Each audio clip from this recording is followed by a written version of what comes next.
Today I'm going to tell you the life of Ramesses III, poster boy of the recently announced game Total War Pharaoh. And to be completely honest, this is the first character the Total War team has so far spent much time discussing, and the first character who they've taken pretty substantial liberties with.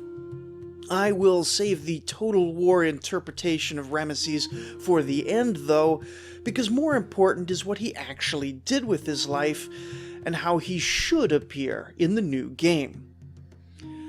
To start with, since some of you may have clicked on this video with some misconceptions, let's look over a few things that Ramesses III is not.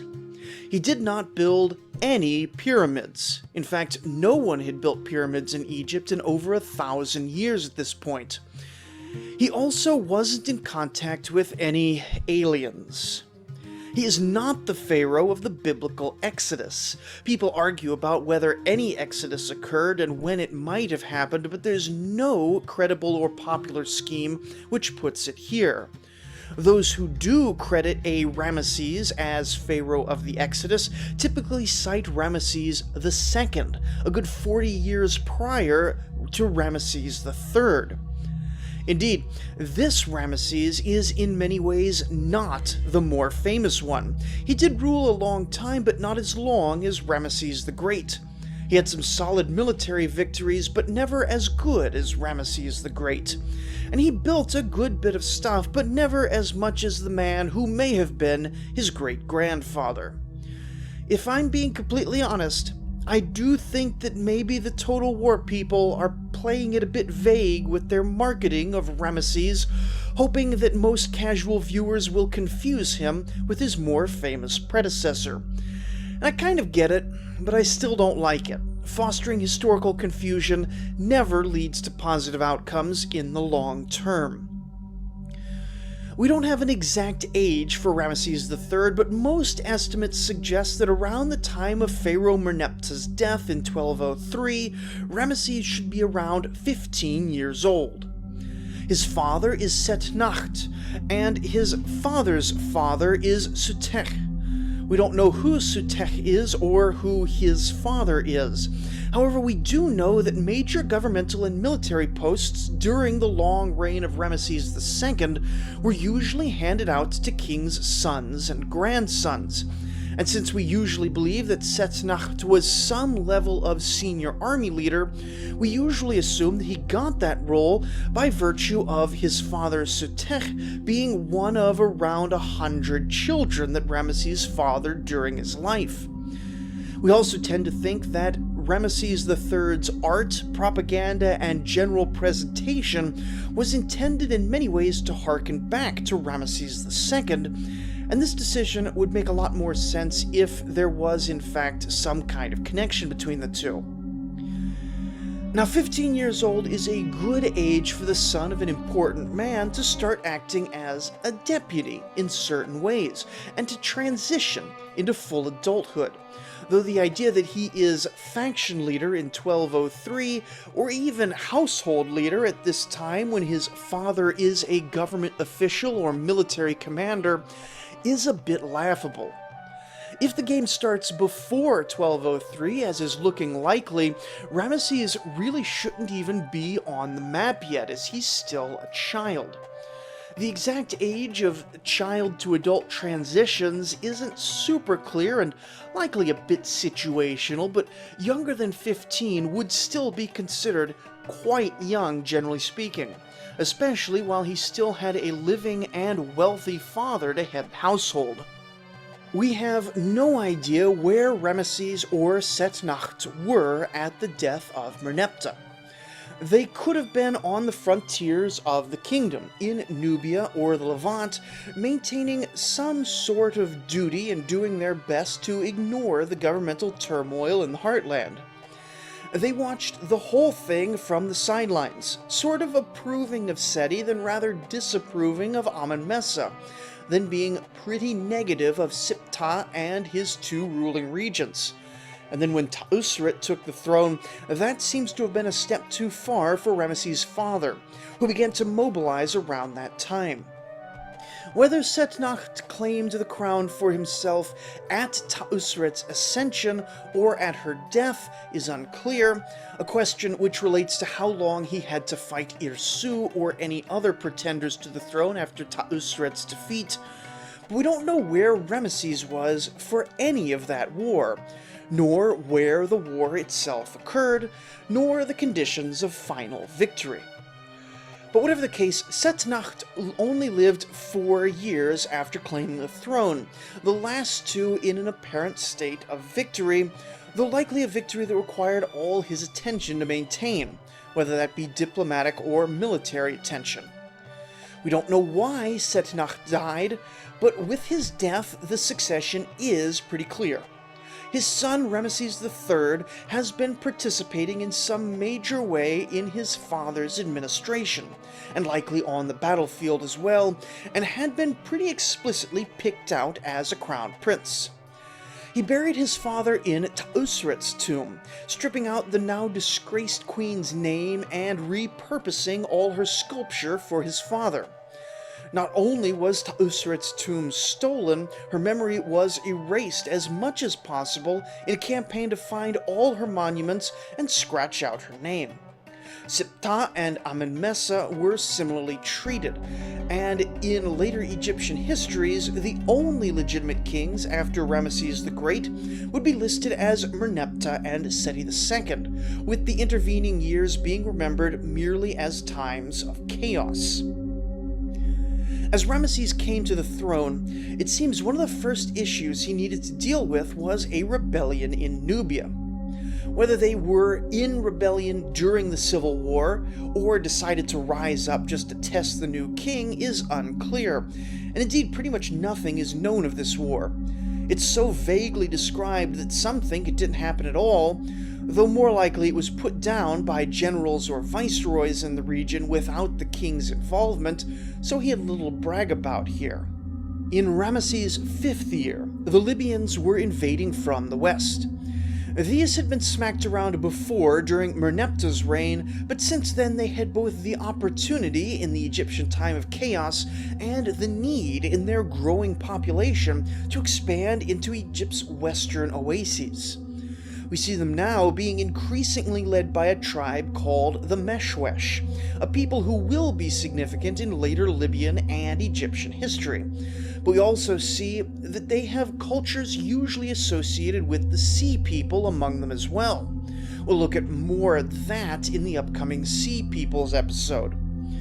As is usual with Ramesses, we don't hear much about the actual campaign, just about how wicked his enemies are, how much the gods oppose them, and then how great was his ultimate victory, with the survivors of course enslaved, and the fallen counted by severing their manhoods and making a giant easy-to-count pile of the sausages. Now, none of this is actually unusual in ancient Egypt, not the bombastic claims, not the corpse mutilation, and not the mass slavery of defeated. And if Ramesses is noteworthy at all, it is in being a paragon of Egyptian royal culture, hitting every note expected of him without much further elaboration.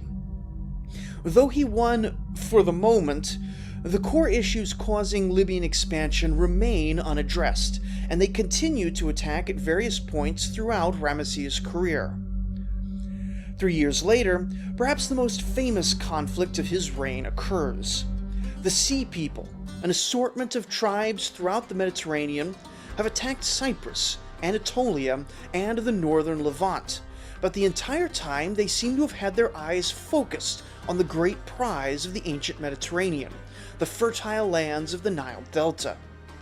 This entire war is described in just a few short paragraphs, with pretty confusing details. So while we know there was fighting on land and at sea, and Ramesses was ultimately victorious, pretty much everything else is open to debate and interpretation. The sea battle, which won't be appearing in Total War Pharaoh because the company no longer supports naval battles, even though they are pretty awesome, pretty clearly happened somewhere in the Nile Delta. Ramesses had just at the start of his reign begun a building program to strengthen Egypt's navy after it had either been damaged or neglected during the Civil War period, and the dividends were paid out here. While it isn't clear how closely we can follow the artistic depictions here, it seems that the Sea Peoples were allowed to enter into some part of the Nile River, not just engaged out in the open sea, at which point the Egyptian land-based archers, possibly led by Pharaoh himself, could attack the ships at will. The Sea Peoples appear to have attempted either boarding or landing actions where the superior weight of their melee troops could potentially have overwhelmed the Egyptians, but the Nile Navy, itself principally skirmishing with its own archers and keeping a distance from the enemy, was able to suppress the Sea People until the ships were forced to surrender.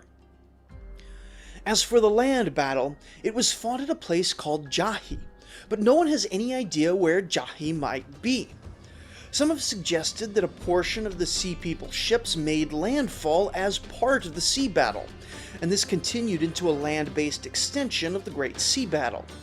Some have suggested that Jahi was in another part of the delta, and the diverse and maybe disorganized Sea Peoples attacked multiple areas at once, with the Navy only able to respond to the largest force concentrations, while the Delta garrisons were forced to repel the other invaders on their own.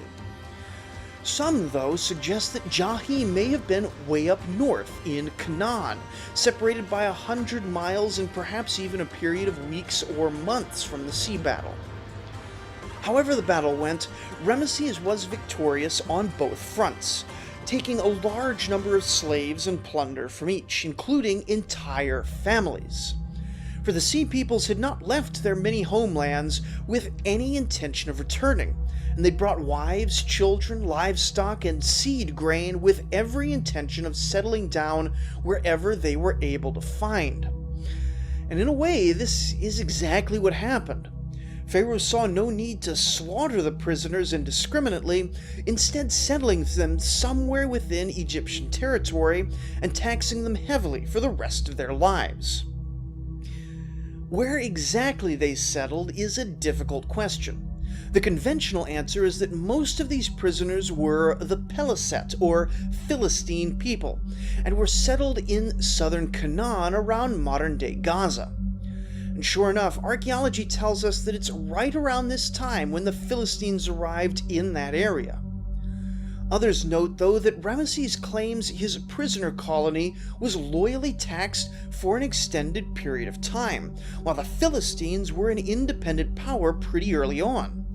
So either the Philistines didn't actually stay loyal for very long, or Ramesses resettled a small number of prisoners somewhere else in the Egyptian heartland, while the entry of the Philistines occurred by taking advantage of Egyptian weakness to force their way into Canaan, sort of a third front aside from the sea battle in the Delta and the land battle at Jahi, a front that goes unmentioned because it was, shall we say, less victorious than the others. This is all one reading of it, but there are plenty more for those interested. But the Philistine entry into the region is a reminder that even though Ramesses is usually remembered as a winner and a builder overall, he almost certainly ended his reign having control of less territory than Ramesses the Great had controlled 75 years earlier. And while ruling for about half as long, he constructed significantly less than half as many great monuments, though Ramesses III's work at Karnak does deserve plenty of props.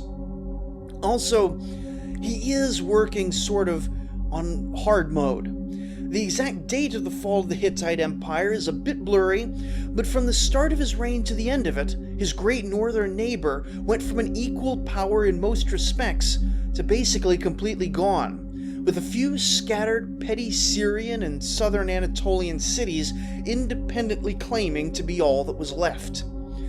Now in that sense, being not as accomplished as literally the greatest pharaoh at the height of Egyptian history isn't quite as damning as it might first sound. Now just a few years after the Great Sea People's invasion, the Meshwesh of Libya are again pushing on the western frontier, along with various allies. These are again defeated in what we're told was a simple enough matter of Ramesses using his godlike strength and virtue to overwhelm the wicked. Of note here, the survivors of this war among the Libyans were largely enslaved and sent to work in the estates of the Temple of Amun, from which would arise a number of influential Meshwesh-descended folk in the later Egyptian government, all the way up to a number of Libyan pharaohs, such as the famous Shoshenq, who launched the first great attack on Canaan since Ramesses' generation. But speaking of Canaan, we don't actually know when in his reign Ramesses launched a campaign into the region, but it's pretty clear that he did. Control over the Levant in general had absolutely crumbled between the end of the Hittites, the arrival of the Sea Peoples, the Aramaean invasions, widespread famines, climate change, an ascendancy of Habiru bandits, an entire industry of nomad mercenaries, the breakdown of international trade networks, the refugee movements from all the wars, the depopulation of the whole region, the lack of imported tin and other metals, the failure of Egypt to properly support its expeditionary garrisons, and maybe also the beginnings of Israelite settlement along the Jordan River. At this point, the only towns that still claimed Egyptian alliance were those places that, culturally or economically, actually wanted to be part of Egypt. A category that actually covered a fair number of places, but it was an increasing minority in the chaotic times. And so Ramesses arrived with an army to remind everyone of just why it was so great to be part of the wider Egyptian empire. The main benefit he touted was the benefit of not being murdered or enslaved by the Egyptian army. He came up against a variety of enemies, some Aramaeans, some local groups, and a Hittite remnant led by a guy named Tunip, who were either desperately trying to defend their last city against a tide of war, or were themselves an independent military band participating in said tide of war.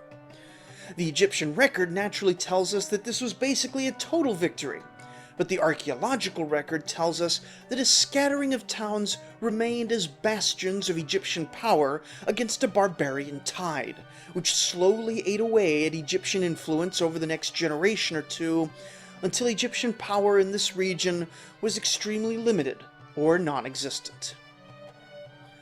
As far as we can tell, Ramesses spent the first 12 years of his reign wholly preoccupied with war, then appears to have either given up or just decided to stop reporting on it, because presumably the good years had turned to bad ones.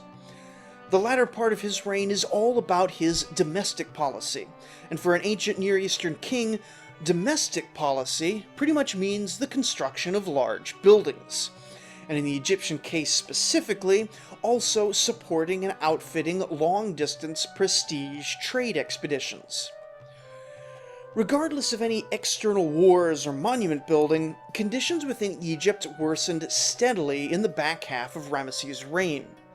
Usually, a pharaoh who rules for 30 years holds a great jubilee festival called a Sed Festival. And though we have a few mentions that such a festival did take place in the right time, things had gotten so bad within Egypt, in terms of the regular populace suffering from hunger, that very little was recorded about the festival. In fact, it may have been somewhat humble and plagued with issues. We know that the year before, there was a general workmen's strike in the workers' community at Deir el Medina, one of the first in the historical record, and the 2 years after the festival also saw unrest among the workers' groups. And this was one of the royal work camps, home mostly to free laborers and moderately well-respected craftsmen being paid by the king himself. You would expect that conditions in the rest of the country would be as bad, if not worse, than they were here. And within the palaces, politics and factionalization soured the atmosphere even further. The class of who was considered royal, mostly now the many great-grandchildren of Ramesses II, but also now the wider family of Ramesses III as well, had ballooned in size as the status of the royal household, not just the king himself, had been elevated during the 19th and now 20th dynasties.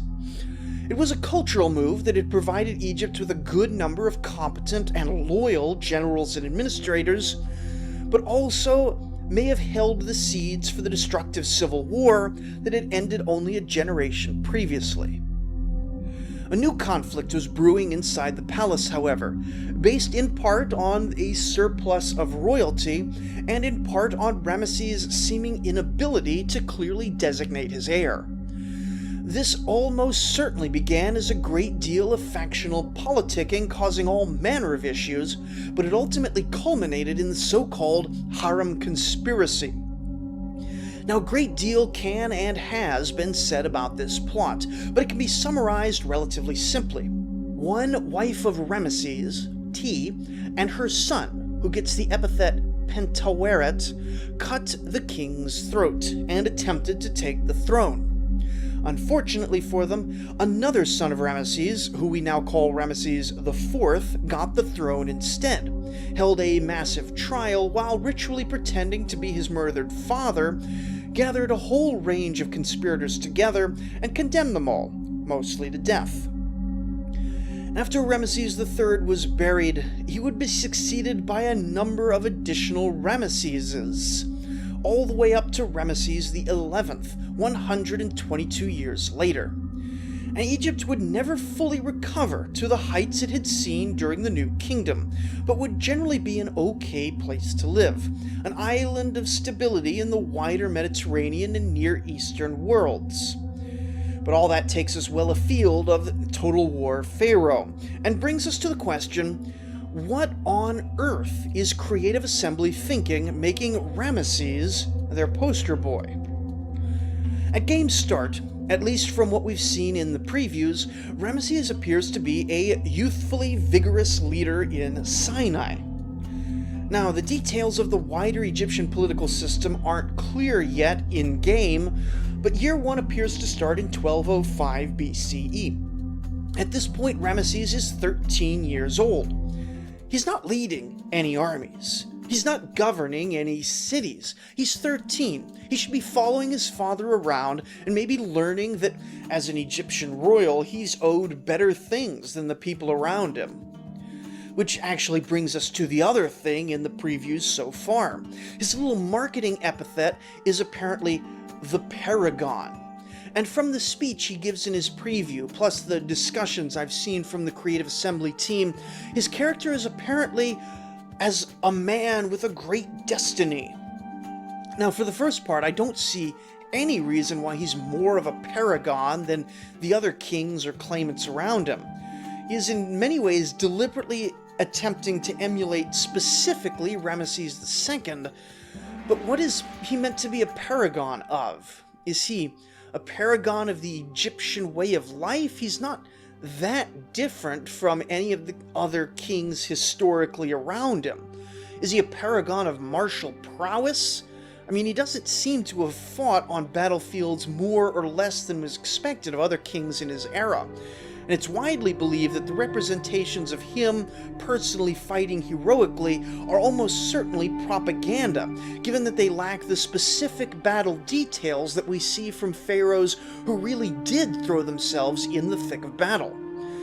Our paragon was certainly at many of the wars he commanded, but given the nature of our sources, his own propaganda, the lack of any specific loudly proclaimed displays of heroism, means that there probably were none. Then for the whole great destiny thing, I do kind of get it. We know how his story ends. He basically wins the entire era, as much as anyone can be said to have won it. But the idea that in 1205, before Merneptah had shuffled off the mortal coil, this 13-year-old great-grandson of a king with 100 children thought that he, particularly, had any specific chance of wearing the crown is pretty laughable.